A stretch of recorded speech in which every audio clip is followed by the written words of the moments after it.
Hey guys, this is our podcast. This is Ron and Hope Unfiltered. Real, raw, and relevant. And Hope is on the East Coast. I'm on the West Coast right now.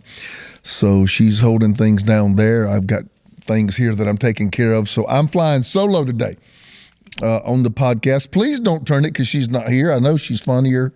I know she's livelier. I know she's a lot easier to look at. But the fact is, I've got some really, really great information. Here again, didn't read it from a book, didn't go hunting for anything on YouTube. It has come from my experience, from a lifetime of what I've seen, and it's come from a whole lot of doing counseling. I don't do much counseling anymore, usually just with pastors in my fellowship. But as far as the church in general at large, I got people much more skilled than me that do that. There was a day I did it all. And after you've been doing this as long as I have, you just have some things you can jot down that you see patterns over the years that are, the things that have been true as far as your experience is concerned. And I just want to talk about the red flags to dating. And I'm not talking about dating in general. I'm not talking about, you got this guy and he's good looking, he's asked you out and y'all gonna catch a movie and grab a burger afterwards or a pizza. That's not what I'm talking about.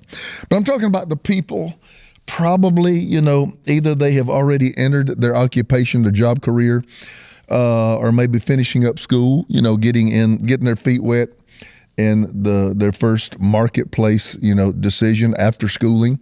Maybe 26, 27, 28 on the West Coast. They seem to get married a little bit later. They seem to try to get their career going first and then circle back. I know on the East Coast, they seem, where I came from, especially in the South, to get married a little sooner and kind of go into their journey together instead of getting it going and circling back and getting somebody to come on board. And there's neither one that's right or wrong, but I'm probably, the 25 to 30, right in there is probably where I'm going to catch you. Certainly if you're 19, 20, 21 years old, certainly if you're 34, 35, or even 40 and you're dating, all these things are applicable. But I just wanted to talk to you for a few minutes, if I can keep your attention, about some myths. Some of you are dating, some of you are dating again. You maybe didn't plan to be here. You maybe planned on what you had to be forever. Maybe you were dating and it didn't work out long-term relationship. It didn't work out. You were engaged. It didn't work out. Hopefully not, but unfortunately we got marriages and they don't work out. And so here you are. And you don't want to repeat maybe some of the mistakes of the first time. And maybe some of you have come from so many failed relationships, you're saying, hey, man, I'm not doing something right. So I'm going to listen to this guy and see if he's got anything to say. I think I do. So hang around the next few minutes and just let me tell you, I'm really talking to people who are kind of looking for the significant other. You're at that season of your life. These can be dating rules in general, but these are a little more in tune with somebody who's saying, all right, I'm ready to settle in to what am I looking for in a life partner? And I'm going to tell you some red flags and some green flags on that. Number one, character. You didn't think I was going to say that as number one. Okay? I got a lot of them to say. Stay with me. So I'm going to spend a little bit of time on a lot of points. I usually do 2 or 3 points and spend a lot of time, but I'm going to do a lot of points and hit them 2 or 3 minutes. Loyalty, character, a person of their word is everything, because trust in a relationship, once it's broken, is a monumental task to rebuild. If you want someone you can trust, they have to be a person of character. That means they do what they think what they say what they mean. In other words, they are integrated. Integrate. Their thinking, their speech, and their doing are integrated. They do not think this and say that. They do not say that and do this. But all three of them are integrated together. In other words, when you leave their presence, you are not worried about the decisions they will make. I could have put right there a good decision maker, because good decisions flow out of character. You want somebody where you feel safe, that when they're not around you, they continue to make decisions they would make while they were with you. That's a person of character. A person that you know when they give you their word, they're going to do everything in their power to make sure they do what they told you they would do. That's a person of character. A person that when they speak it, you can rest on it. Not to say they're not flawed, not to say they won't screw up, but fractured trust. When I say trust that is broken, because a person didn't have character, a person was unloyal, unfaithful, whatever. They were not who they said they were. They're a whole nother person. They like having a whole nother different lifestyle. When somebody does that, trust is broken so bad, and the healing from broken trust takes so long that if you don't watch out, it can just repeat itself in relationship after relationship after relationship, and you're making Johnny pay for what Tommy did. And although Johnny ain't done anything, your trust has been so broken by what Tommy did, every relationship after that pays because you had a hard time getting over and get your heart healed from the distrust. Is this a person of character? Number two, you're going to have to date them. Pastor, how long should I date? Do you believe in love at first sight? Yes, I do, because I was about the closest thing to that of anybody I know. I didn't walk away from hope and say, I'm going to marry her. But I was smitten near about immediately. I tell people she was the only girl ever. I wasn't a player, but I was not intimidated by the dating scene at all. In fact, I enjoyed it. But when I met Hope, I was scared of her because I knew she was the end of all dating. Some reason, something inside me, and I wasn't very spiritual, but there's something inside me knew if I started dating her, she'd be the last girl I ever dated. Okay. So Hope and I dated 3 years. I advocate dating someone long enough to see them in several different seasons. You got to understand, when you date somebody, you don't meet who they are. You meet their rep. They send out their representative. When I started dating Hope, she got my best cologne. She got my best hygiene. She got the best things in my closet. She got the best ironing job I could do.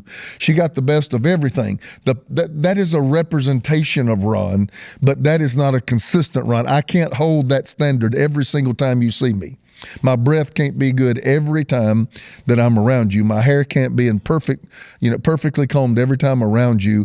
I can't go to the gym and smell like I did right when I got out of the shower. That is an impossible bar to keep. So people send out their rep. That's why you need to date them long enough. What are they like when they got a stomach bug? What is she like when she's having her monthly cycle? What are they like when they're under stress? What are they like when they're tired? What are they like when they have a lot of money? What are they like when they don't have any money? Okay. What are they like when they're by themselves? What are they like when they're around their parents? What are they like when they're around your in-laws? You need to date long enough to see this person that you say is a potential life partner function in several different seasons, in several different settings, and how they respond to several different things. Because when you first date them, they send out the best of themselves. But you need to see them when they're not the best version of themselves and say, is that someone that I can live with? Another thing you need to pay attention to, especially if you're a lady. I understand all about the feminist movement, and I'm all about my wife is co-pastor with me. My wife also has a salary. My wife also works hard. In fact, she's holding down one of our campuses while I'm holding down a campus. We're both doing the same thing. We're both in the office all day today. Okay? Now, but having said that, especially, not totally, but especially if you're looking for someone, particularly male, who would be the breadwinner of the house, not right now, because when Hope met me, I had nothing, and I had nothing for a while, okay? But do they signal, okay? Do they signal the ability to bring future resources, okay? Do they talk it? Do they aspire? Are they diligent? Are they visionary? Do they have a plan? Are they strategic? Do they just live in the moment? Are they just, I'm glad I got enough gas in my car and enough to get you a Subway sandwich? Or is there something they aspire to going forward that you look and say, if we build together, then there are things within us that can bring in the resources where we can live a good life and we can provide a good home. I don't think you have to chase money. I don't think you have to be wealthy. Some of the most miserable people I've ever met are wealthy. So I don't think that's the end all in life, but it does take resources, and the lack of resources bring tremendous strain to a marriage and a relationship. I know because I did it. Okay. So do they signal the ability for future resources? Okay. Another thing I want you to look at. The law of attraction gets your attention. I know a lot of people that make long-term commitments out of the law of attraction. The law of attraction is not powerful enough to hold you together in tough times. While you're dating, excuse me, you got to get past the law of attraction and say, do you have the law of compatibility? The law of compatibility. Because if you're not compatible, you will not be attracted to them very long. Okay? People that you're totally incompatible with do not remain attractive. I don't care about their looks. They're some of the most beautiful people that you know in Hollywood and entertainment have been married 6 or 7 times. Okay, so beauty and attraction does not ensure long-term relationships. All right, there has to be the law of compatibility. Here again, that's why I advocate dating for a certain amount of time, because if you date a certain amount of time, you get to see a person in different seasons and understand, am I compatible with this person? If you went to my marriage conference, I have something where I talk about life seasons, okay? Let me talk about this. Life seasons. Excuse me, life rhythms. Excuse me. I was reading the word seasons, but I meant rhythm. Life rhythms. Life rhythms, you know, a pebble in my shoe. I'm in a room now where we're taping. My office is down the hall, probably about 30 or 40 yards, okay? I can walk 30 or 40 yards with a pebble in my shoe and I'm going to be all right. It's aggravating, but it's all right. But if I walk with a pebble in my shoe for 30 years, you know, I can take my knuckle and I can do it in your shoulder and you're like, oh, that's uncomfortable. But if I take my knuckle and I drive it in your shoulder muscle for 10, 15, 20 years, that's an agitator. Okay? There are things which people overlook because they're so attracted to each other that signal incompatibility. Okay? You're a churchgoer, he's not. You were raised in church, the other one's not. You care about the things of God, the other person has no value for the things of God. That's something you're willing to overlook because you're so in love. And I'm going to tell you, that'll go stale on you real quick. You want kids, they don't want kids. There's not a good or a bad. You just have to negotiate, are we compatible in this area? Okay? They may already have kids. You don't have kids. Are you able to blend? These things need to be talked about. These things need to be negotiated, not after the covenant, before the covenant that you make. All right? I'm talking about agitators here, all right? You were raised, dear ladies, in a home with a single mother, and y'all did everything you could to survive, and your mom worked 2 jobs, and you helped around the house, and y'all did everything you could just to make it work. And he comes from a well-to-do family, a wife and a mother, and dad did well, and mama did well, and he's got a cohesive home and had all these extras that you didn't have. And then you come into this. You were raised strict. She had no oversight. Now you've got kids. How are you going to discipline them? Me and Hope had to deal with this. She was raised extremely strict, and then she wanted to lay off of the kids. I was raised where my mom and dad trusted me greatly, too much, and I came in and I'm like, you know what? I'm not going to make the same mistake. I'm going to hammer down on my kids. And some of our most contentious times were in how do we discipline our children? Why? Because we had 2 different life rhythms. You've got to negotiate the life rhythms that are not compatible beforehand. That doesn't mean you can't reach a place of agreement and compromise. It just means you've got to do it before you tie the knot. Let me talk about some other things. Well, let me leave that. I said I was going to talk a little bit about things and not go real deep.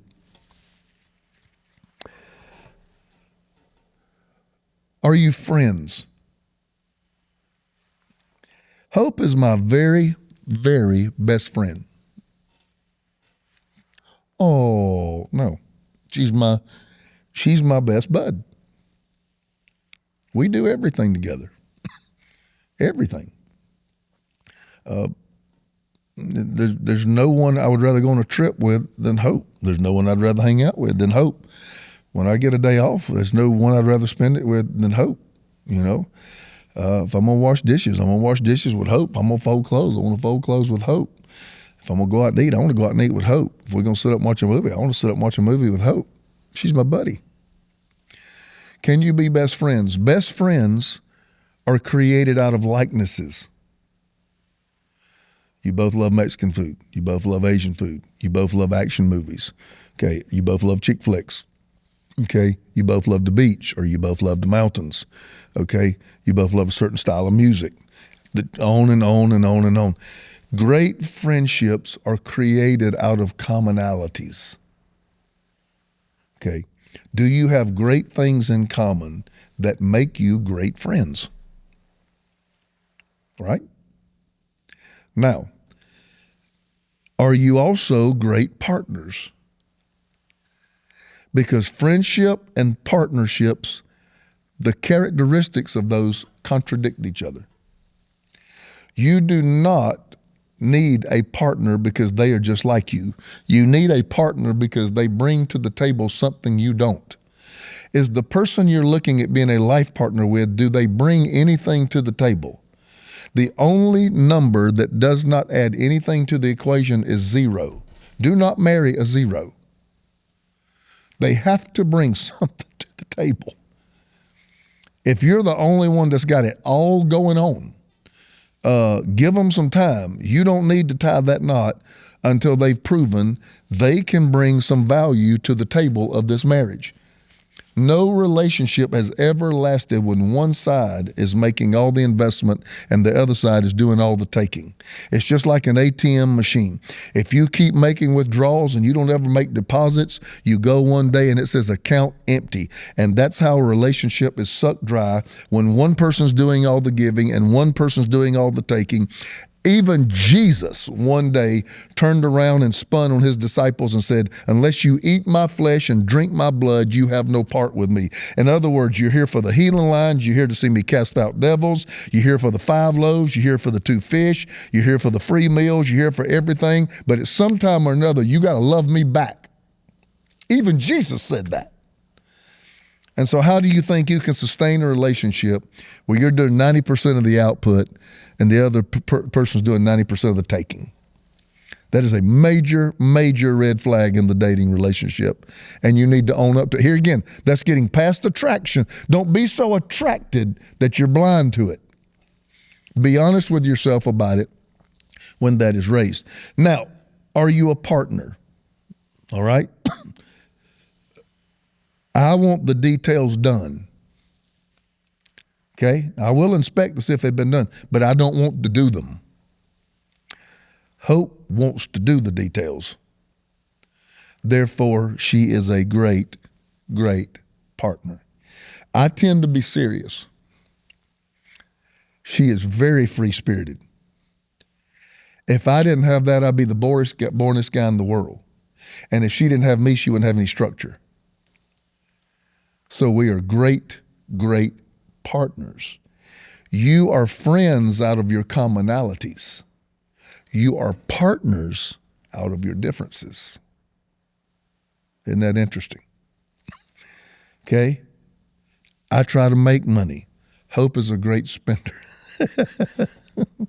If she was here, I'd get hit for that one. No, she produces revenue and brings financial value to the relationship too. But we are different at the way we look at money. I'm most of the investment and planning for the future. She'd make sure everybody's taken care of today. She makes sure all the birthday parties are taken care of. She makes sure that everybody's got something on their anniversary. She makes sure that all our friends that we do something when they're having a special anniversary. She takes care of the today. I don't even have to worry about it. She's all over it. But you know what I've done? I just got through with the insurance agents. I'm taking care of our tomorrow. And out of that, we become great partners. Okay? So, as I'm closing in, I only wanted this to last about 20 minutes, a little less than a half hour. These are some of the things that, you need to ask yourself. Okay? I could get real spiritual. I don't want to go there. I've been very, very practical in this. But these are questions that you need to know. These are questions you need to have answers for. And these are things where you need to be very, very honest with yourself. Let me tell you something. Women go into a relationship saying, Mama, I can change him. Men go into a relationship scared to death they're going to change. Let me say that again. Women go into a relationship saying, I see all these red flags, but I'm ignoring them because I'm so attractive and I can change him. Men go into it scared out of their mind that one day she's going to change and she's not going to be the person they fell in love with. They go into a relationship with two totally different perspectives. Give yourself time to answer these questions. Be honest with yourself in these discussions. And the places where the life rhythms are off, come to a place of negotiation, and if you have to, even healing, before you make this relationship permanent. I hope you guys have enjoyed some of these things, because I just wanted to throw this at you. I'm flying solo today, and I said I don't want to be long, but I want to be quick, and I want to make you think, and hopefully this has hit somebody right where you needed it, and it sparked something in you that you say, you know what, I'm going to have to go back and pay attention to this. And if you're not dating anybody, then you are armed with plenty of ammunition to make sure that when you do, you can get your questions answered and get them answered the right way. Guys, this is Ron and Hope Unfiltered, but it's without hope. It's just Ron, the more serious one today. And the prettier one will be back next time. I hope that you have a great, great holiday and Christmas season. And I want you to know that we love you. And if you don't have anywhere else that you can have Christmas, this Sunday's Christmas at, you can have it with us. Go to Redemption Online through our website, and we will all meet there together. And it's a big, wonderful virtual family having church together. Candlelight communion. I would love to see you there. And we'll see you again real soon. Until next time, it's Ron and Hope Unfiltered, real, raw, and relevant. We love you guys.